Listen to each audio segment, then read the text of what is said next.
Mr. President, distinguished Majority Leader, thank you for allowing me to have the floor on a matter of personal and collective privilege. Much as I would like to abide by the elders, what my elders had taught me, that, and I quote, silence is the best response to nonsense. I'm constrained to take the floor to set the record straight and correct the prevarications spewed on this very floor by one of our colleagues, namely Senator Rodante Marcoleta. While in his two recent privilege speeches, he mostly referred to this representation as the BRC chairman, in my manifestation today, I will refer to him by his name.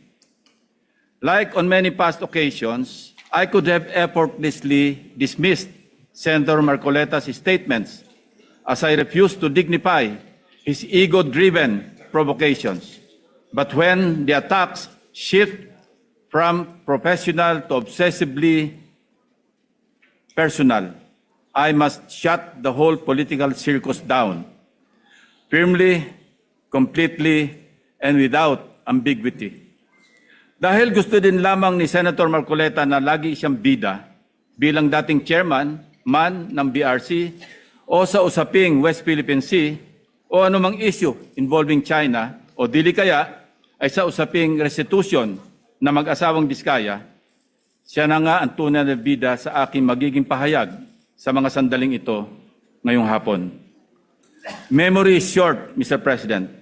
With that said, and with your indulgence, let me refresh our memory on the historical background of the animosities, or shall I say, why the gentleman from Tarlac and Pampanga, Senator Rodante Marcoleta, has become so obsessed with tagging and bad-mouthing this representation, as he has become obsessed with defending China in many fora, like in the confirmation hearing of 35 senior officers of the Armed Forces of the Philippines, but especially when he interpellated our distinguished colleague from the majority bloc, Senator Francis Kiko Pangilinan, when he sponsored and defended Senate Resolution number 37 last February 2.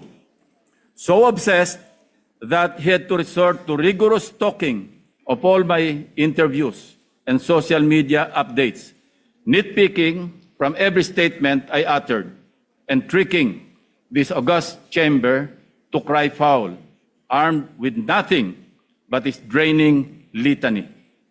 Since Senator Marcoleta apparently knows every word I say in my media interviews and every move I make in this chamber, napilitan akong balikan ang napakaraming pagkakataon na ako ay naging paksa ng kanyang mga personal na atake. Perhaps, Mr. President, it started when this representation inquired about Senator Marcoleta's hilaw interpretation of Senate rules relative to his motion to dismiss in the impeachment case against Vice President Sara Duterte last year. Thus, on August 6, 2025, I manifested my inquiry regarding Senator Marcoleta's arguments calling for the dismissal of the impeachment case against Vice President Sara Duterte using Section 135 of the Senate rules. I highlighted that nowhere in our rules can we find a provision on a motion to dismiss, nor is there a suppletory application of the rules of court and other references like the Riddick's Manual, etc., to accommodate such a motion. I merely raised a parliamentary inquiry into how we can deal with the said motion to dismiss an impeachment case, given that we were then constituted as a legislative body in plenary session and not as an impeachment court. It was supposed to be a simple parliamentary inquiry from what I considered then, and I quote, medyo hilaw na interpretation ng ating Honorable Marcoleta, unquote. Ewan ko, Mr. President, simula nang nasopla ko si Senator Marcoleta sa floor, ay tila nagtanim na siya ng poot sa kanyang dibdib. On August 20, 2025, I delivered my first privilege speech entitled Flooded Gates of Corruption to bring to the attention of the Senate and the Filipino people the syndicated corruption in the implementation of flood control projects. Pinaghirapan ko at ng aking team na buuin ang aming mga findings upang maisapubliko ang mga anomalya sa flood control na makakatulong sana sa sinasagawang inquiry in aid of legislation ng Blue Ribbon Committee na noon ay kanya pang pinamumunuan. Ang hindi ko inaasahan, minasama pa ito ni Senator Marcoleta sa pamamagitan ng kanyang TV program noong August 29, 2025. Panoorin po natin ang mga portions ng video.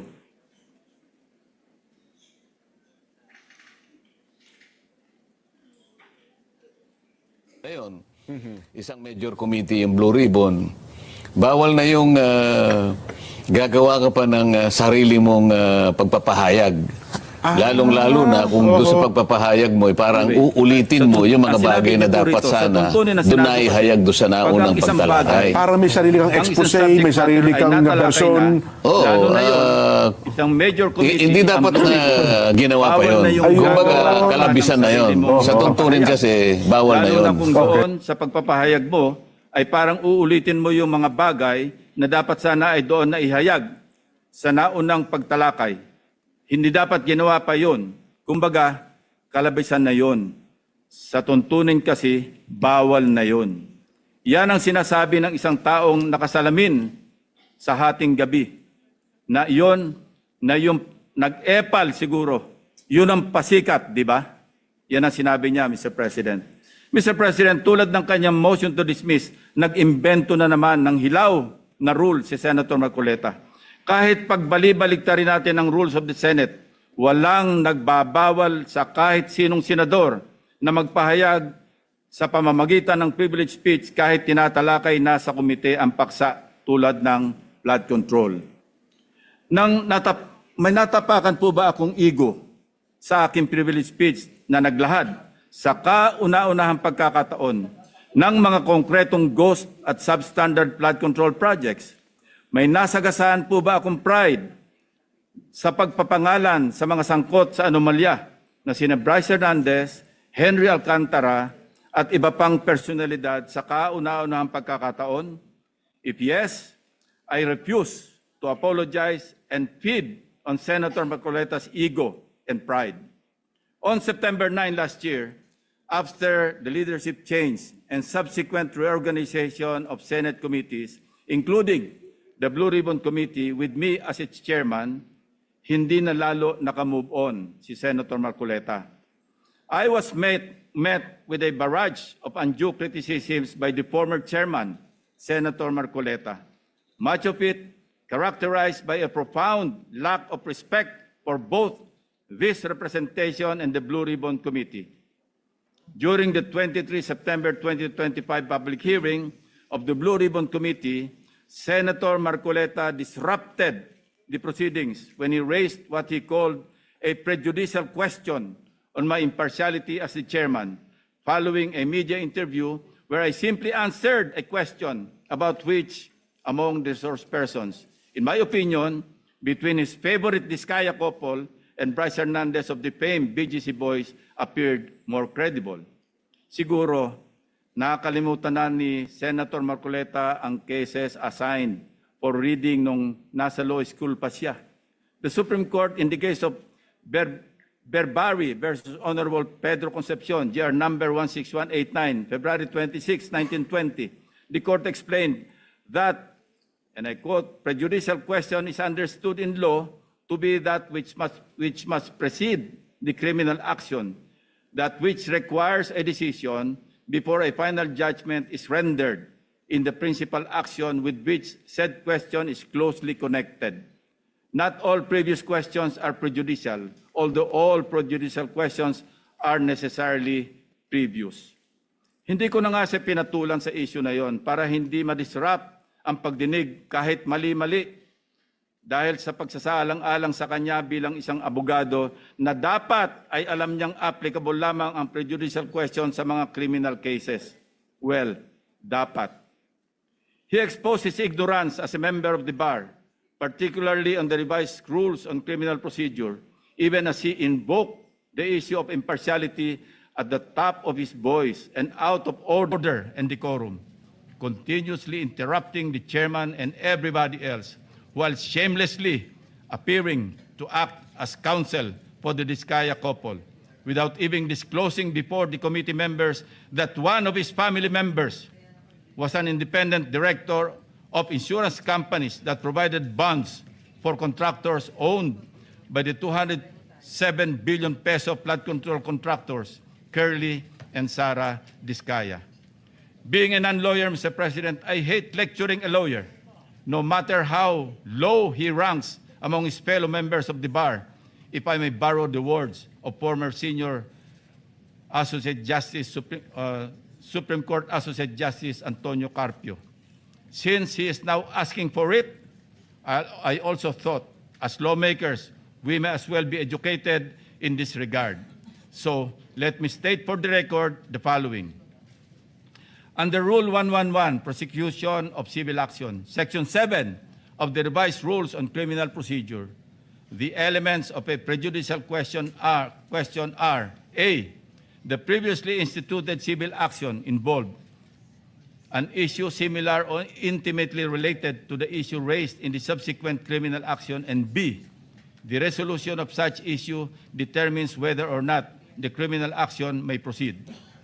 Kung may napansin ang mga manonood, ito ang naging asal ni Senator Marcoleta, which begged the question, why is Senator Marcoleta so protective of the Diskayas? This inquiry remains valid and grounded, and I can show you from the many, many occasions he stood for in support of the Diskayas. Let us watch. I am raising prejudicial question. Ang mangyayari nito, so, mas credible si Bryce kaysa Diskaya. Bakit gano'n? Why are you so protective of this guy? Why are you so protective? Nagmamadali daw po ako na mabigyan sila ng witness protection program. Yun po yung sinasabi ng batas eh. Pag hiningi nila with their consent, sapagkat nanganganib ang buhay niya, hindi ka magmamadali. Ilalagay ko po ba sa kamay ko ang kaligtasan ng mag-asawa na yun? Kinakailangang magsoli po sila ng mga nakulimbat nila, which to my mind is not correct. Paano mo sasabihin na magre-restitute ang isang tao? Meron na bang findings kung magkano i-restitute on how it can be restituted? Nag-a-apply pa lang eh. What is the reason behind the law? So that we can get justice, and justice can only be attained if there is restitution. So that is the principle behind all of these things that we are talking about now. Mr. Secretary, restitution will come after. It cannot be. So it can come before or after, sir. It can come before. You cite the law that it come before. Yung Diskaya, to my mind, were the first to apply under the Witness Protection Program. Ang problema po doon, kung wala namang korte pa pong nagsasabi kung talagang sila'y nagnakaw o nakapagnakaw, sino pong magkukwenta noon? Problem is, ang sabi ng dating DOJ Secretary, ba hindi, kinakailangan isoli muna yung mga pinagnanakaw. Paano ngayon siya mapuprocess if that was dangled? So, ang tinatanong ko nga sa inyo, hindi sa sinungaling. Kayo ang nagbigay na ng condition kasi. Did you agree that you restitute any money to the DOJ? Wala po kang maibibigay po. At saka... Yun na nga, because wala kang maibigay, hindi kanya ipoprocess under the Witness Protection Program. Is that not correct? So pinipili nyo yung gusto nyo i-process. Ngayon, kung ayaw ninyong bigyan sila ng protection under that law, kaya siguro umayaw na sila sa ICI. Mr. President, it is also coincidental that multiple news outlets revealed a damning link between Senator Marcoleta and the Diskayas. In one news story, a relative of Senator Marcoleta was said to hold a directorship at Stronghold Incorporated and Milestone Guarantee insurance companies that provided bonds for contractors owned by the flood control king and queen, Curly and Sara Diskaya, at the center of a multi-billion peso flood control corruption scandal, raising conflict of interest questions in a high-profile Senate probe. Hindi pa po dito nagtatapos ang pagbibida ni Senator Marcoleta. Noong September 25, 2025, nagpresenta si Senator Marcoleta ng surprise witness sa katauhan ni Mr. Orly Gutesa. As chairman, I did not raise any objection to members like him introducing surprise witnesses during the proceedings at that time, as long as it can help in unearthing the truth behind the flood control mess, including and most importantly, exposing the masterminds if evidence warrants. Gayunpaman, hindi pa man tapos ang araw, pumalag na sa media ang sinasabing nakapirma sa notary public na si Attorney Pechi Espera. Nakalaunan ay naging kasalanan ko pa din sa paningin ni Senator Marcoleta. Hindi po ang Senado ang nag-iimbestiga at nagbigay ng hatol na forged ang notaryo ni Gutesa. Mismong ang Branch 18 ng Regional Trial Court ng Manila ang nag-imbestiga. Independent yon sa Senado. Sa halip na tanggapin, galit pa sa resulta ng kaso dahil hindi naaayon sa gusto niyang kalalabasan ng investigasyon. Asal bida talaga. Ang matindi pa, nanakot pa na magsasampa ng kaso laban sa judge at abogado. Again, style bida. Pa-victim effect pa po masyado na parang bida sa pelikula. Mr. President, ang kwento pa, ako daw ang nagpapahiwatig na tinuturuan o kinocoach niya si Gutesa sa bahaging ito ng pagdinig. Mr. President, sa obserbasyon ng napakaraming nanonood, tila baga tinuturuan niya kung anong pahina. Page 20 nga daw ang basahin. Sa kamalasan niya, nagkataon na putol pala ang kopya ng affidavit ni Gutesa. Kung todo, tinayuan pa niya para ibigay ang kanyang kopya na parang bida sa eksena. Nakalimutan yata ni Senator Marcoleta na naka-live TV coverage ang pagdinig, kaya walang pakundangan at walang kahihiyan sa inasal niya. Kaya nga kitang-kita, pati si Henry Alcantara tawang-tawa. Nakalimot din sandali na hindi pa siya state witness noong nag-testify si Gutesa. Let us watch the actual video dahil baka sabihin na naman niya nag-splice kami ng video. Let's Ang watch. nasabing basura, ito, Merong napuputol sa binabasa mo eh. Huwag kang magmadali. Huwag kang magmadali. naputol na, Ulitin mo yung paragraph 20. wala na akong, hindi ko makita na putol na siya.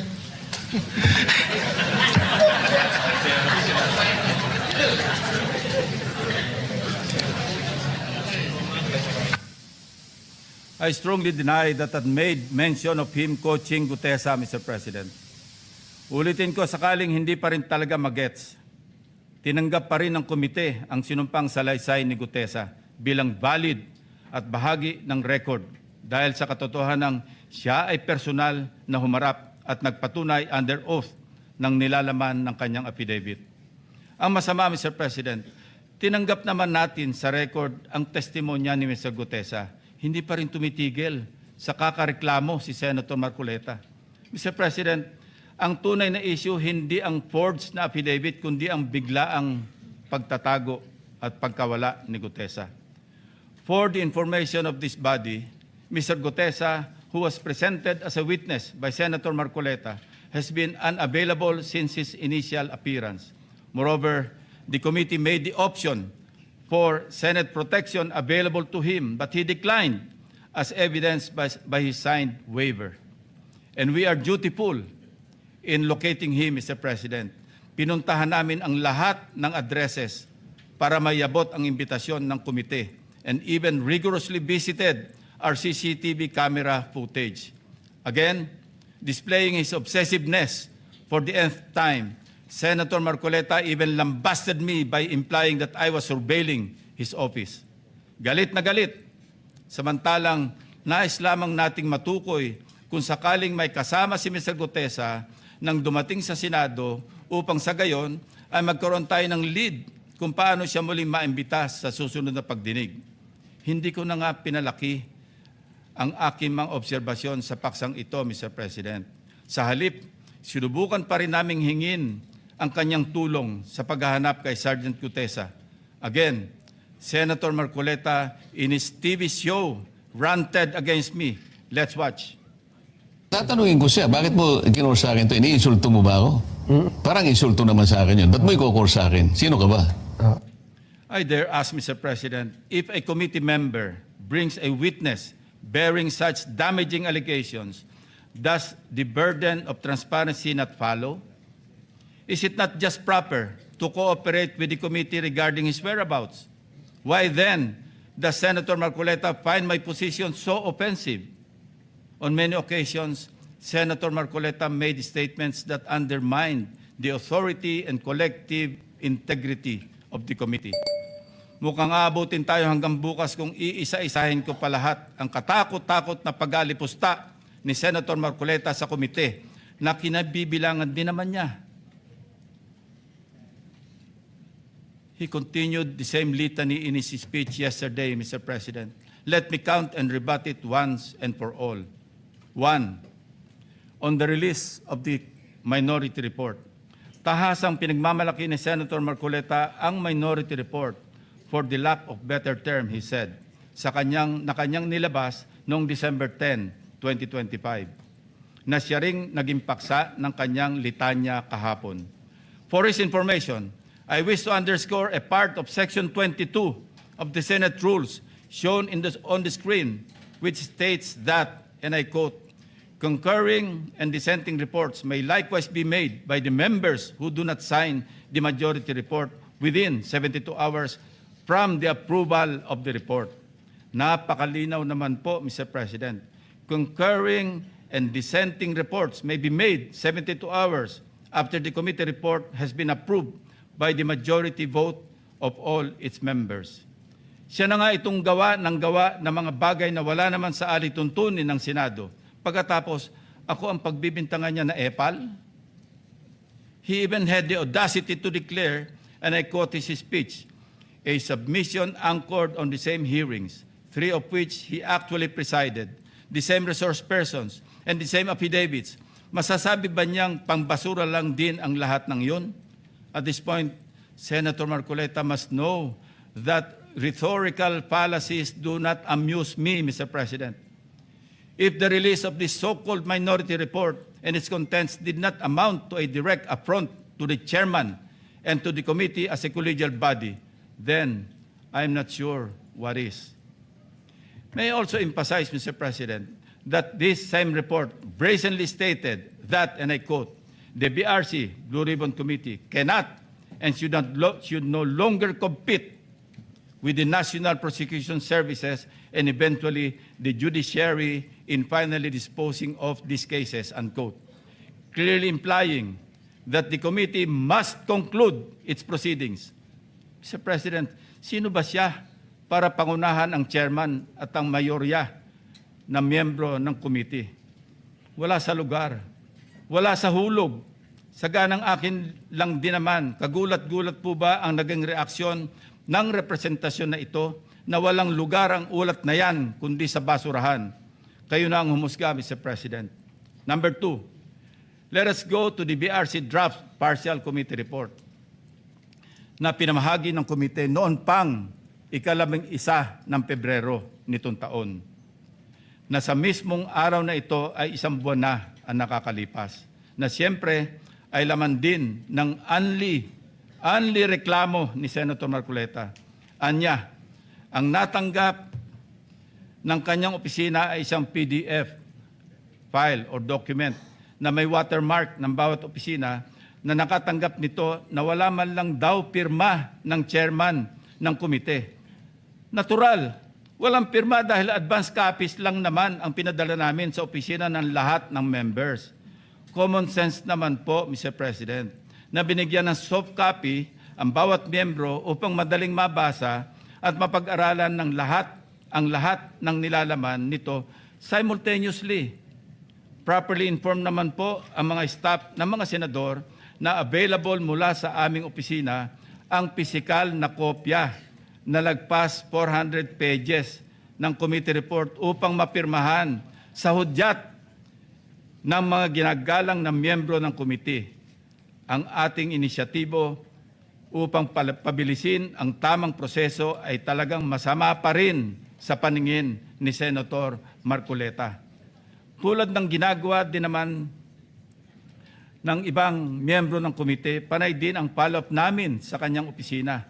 na kung nais na ba niyang pumirma sa printed copy ng report, kahit ay dissent remark ay wala siyang ginawa.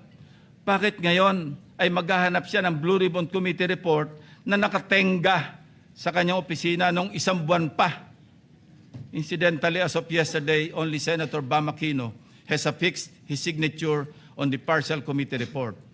It goes without saying that I respect each and every member's decision when they will sign the report, if at all. What I despise is Senator Marcoleta's audacity to lie about his inability to sign the same by citing an untruthful reason for not signing, Mr. President. Number 3, pinipilit niya rin na ilabas ko ang listahan ng 67 contractors. He said in his speech, and I quote, in his press release dated August 10, 2025, posted on the Senate website, the BRC chairman disclosed that House members called him and that he had a list of 67 congressmen who are contractors. Yet, he did not summon them to any BRC hearing. Why did he not name them to be fair to the rest of the members of the House of Representatives? Ito po ang tunay na splice, Mr. President. Kung babasahin lang po ni Ginoong Marcoleta ang susunod na sentence, malinaw na malinaw po ito.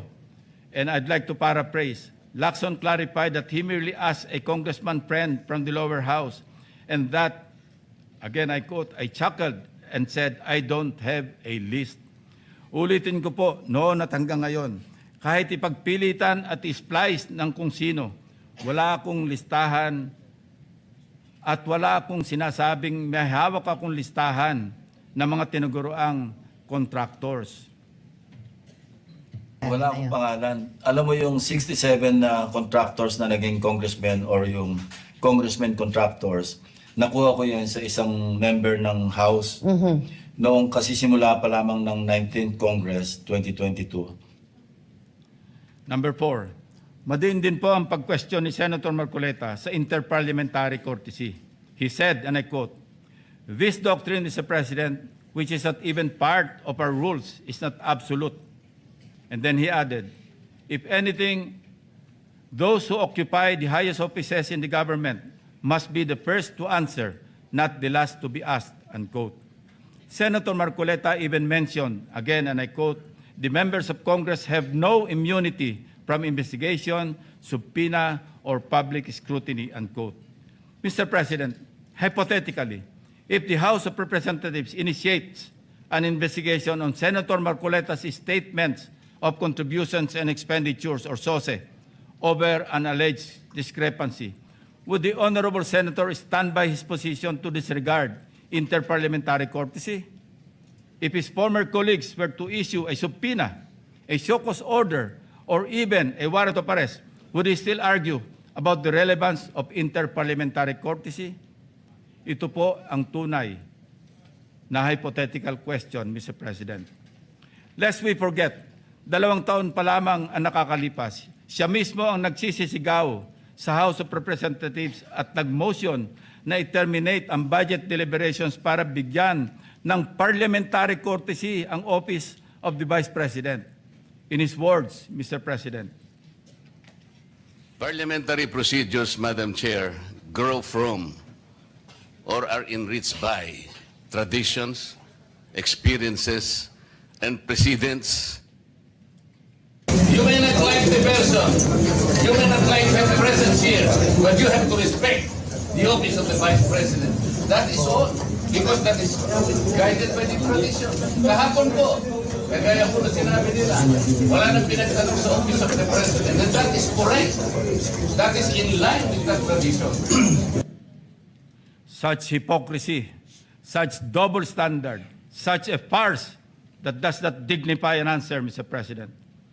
Incidentally, since I mentioned this SOSE case with the COMELEC in violation of the Omnibus Election Code, kung ninanais ko lamang na ipahamak siya, ay naghain na sana po ako ng Senate resolution calling for an inquiry in aid of legislation para ipatawag ang mga COMELEC officials upang ipaliwanag bakit masyadong delayed ang usaping ito. When the issue of Senator Marcoleta's failure to disclose his campaign contributors in his sources surfaced, our dear colleague tried to clarify the matter. In fact, during his own show sa Ganang Mamamayan dated November 8, 2025, he made the following disclosure. Please watch. Nelson, alam mo, mga kaibigan ko, nagbigay sa akin talaga. Alam mo, pakiusap lang nila, isa lang. Tanggapin mo ang tulong namin sa'yo. Okay. Congressman ako noon, Kong, kami po ay naniniwala na karapat dapat kang makarating sa Senado. Tanggapin mo ang lagang to. Marami sila. Isa lang ang kanilang pakiusap sa Ano akin. po yun? Sana wag mo na kaming i-disclose ang identity. Ngayon, kapag ka naglagay ako ng figure sa contribution, mapipilitan akong mag-disclose ng pangalan nila. Alam mo kung bakit? Merong kaakibat na, kung tawagin, ay deed of acceptance of donation. Paano yun kako? Contribution to eh. Hindi, sabi niya, binigay ko nga sa'yo, contribution, pero utang na loob mo sa akin yan. Ituring mo na lang na utang, sabi niya, di ba? Loan. But when he was issued a show cause order by the COMELEC, he tried to backtrack on his arguments by saying that he received those contributions when he was not yet a candidate, as defined by the decision of the Supreme Court. I guess Senator Marcoleta and his legal team thought they were being smart by being technical about when these contributions were made. Pero nakakatawa, Mr. President, wala nang mas lilinaw pa sa sariling pag-amin ni Senator Marcoleta. Tumanggap siya ng pera para magkaroon siya ng utang na loob sa mga taong yon. Isang maliwanag na admission against interest, ang sabi nga ng mga abogado. Bilang isang abogado, dapat alam ni Senator Marcoleta na dahil dito ay shoot siya sa balde sa kasong indirect bribery under Article 211 ng Revised Penal Code dahil member siya ng House of Representatives ng panahon na yon. Maliwanag sa batas na krimen sa mga public officials na tumanggap ng pera o gift by reason of their office, kahit walang pangako na particular act or omission sa nagbigay ng pera. Bakit nga ba hanggang ngayon ay hindi pa rin nilalabas ng COMELEC ang resolution ng SOSI case ni Senator Marcoleta? Number 4, as for Mr. Saldico, let me state this plainly. 2 beses nating siyang naimbitahan para personal na humarap at personal na mag-testify sa komite. He needs to appear and substantiate the statements he posted on his Facebook account. Twice, he refused, citing medical and security reasons. Dahil sa bigat at seryosong aligasyon kanyang binitiwan, hindi maaaring pahintulutan ng komiting ito na manatiling nakabitin ang mga akusasyon na hindi siya humaharap at nanunumpa sa harap ng kapulungang ito. Sa katunayan, ako pa mismo ang nagmungkahi sa ating chat group na payagan siya magtestigo sa mula sa Philippine Embassy kung saan man siya naroroon.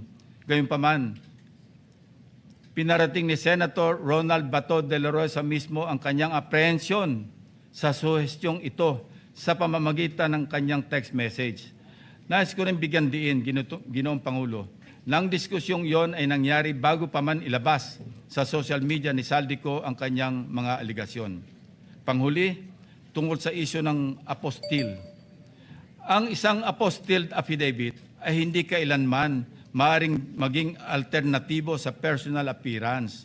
Hindi ito mapapalitan ng direct testimony at lalong hindi dito mapapalitan ang tungkulin ng isang saksi na harapin ang komite, sagutin ang mga katanungan at sumailalim sa masusing pagsusuri. Kung handa si Saldico na magbitiw ng mga seryosong akusasyon sa publiko, dapat ay handa rin siyang humarap sa atin at panindigan ang mga aligasyong iyon sa ilalim ng sumpa. Ikalima, sa kanyang akusasyon sa representasyon ito kaugnay ni Congressman or former Speaker Martin Romualdez. Kung binasa lamang po ni Senator Marcoleta ang partial committee report, makikita po niya na nakapaloob na doon ang lahat ng nais niyang ipahayag. Kung hindi man higit pa, rekomendasyon para sa fact-finding investigation, AMLAC bank inquiry and filing of freeze order petitions are forfeiture.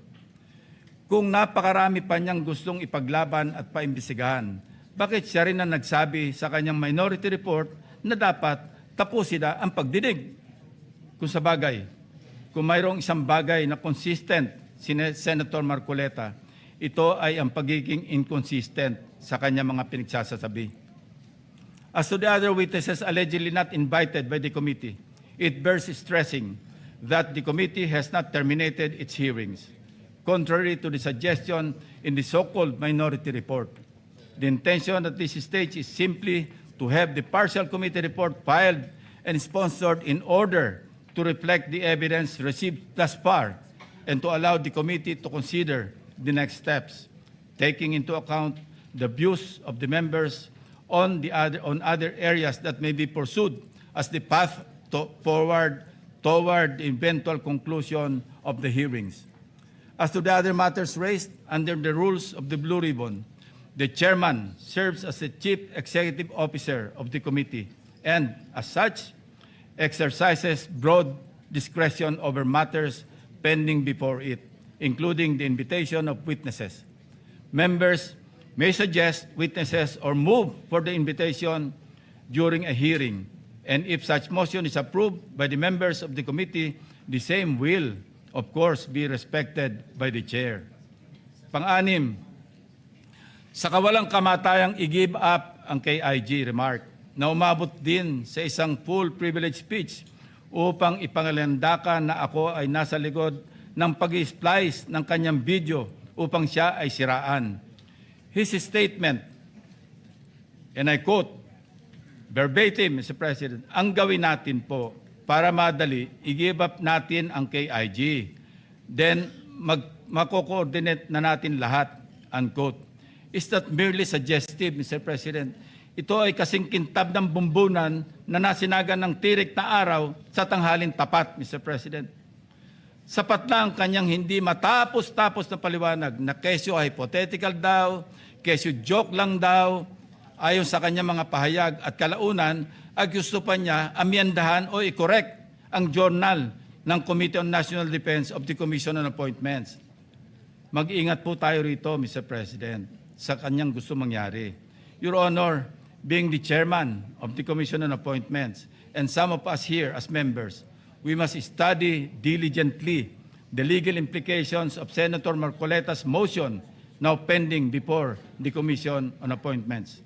Anyway, going back to his i-give up natin yung KIG statement na in-splice ko daw, na marin ko pinabubulaanan, ang masasabi ko bilang analogy sa kanyang sitwasyon ay ganito. When one looks the same as when he does before going to bed at night, how can there be splicing? Inversely, Mr. President, when one looks different going to work during daytime from before going to bed at night, that's when splicing becomes evident. Matanong ko lang po, sino ngayon ang magaling mag-splice, Mr. President? Hindi ko kasalanan ng mga salitang nagmula sa sarili niyang bibig. May tawag nga dito ang mga Gen Z, classic case of gaslighting. Number 7, sangkatutak na ang mga pahayag ni Senator Marcoleta na napakalinaw na hindi pumapabor sa ating pambansang interes.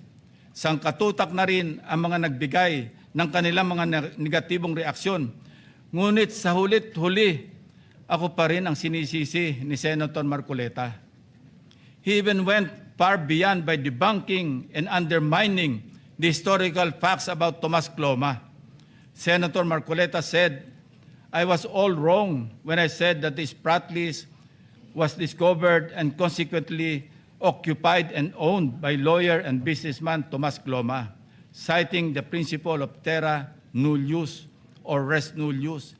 It was for him a historical distortion. Curiously, Mr. President, these narratives align with those of the Chinese narratives, plucked directly from the People's Republic of China's Ministry of Foreign Affairs official website, Mr. President. Let's show the slides.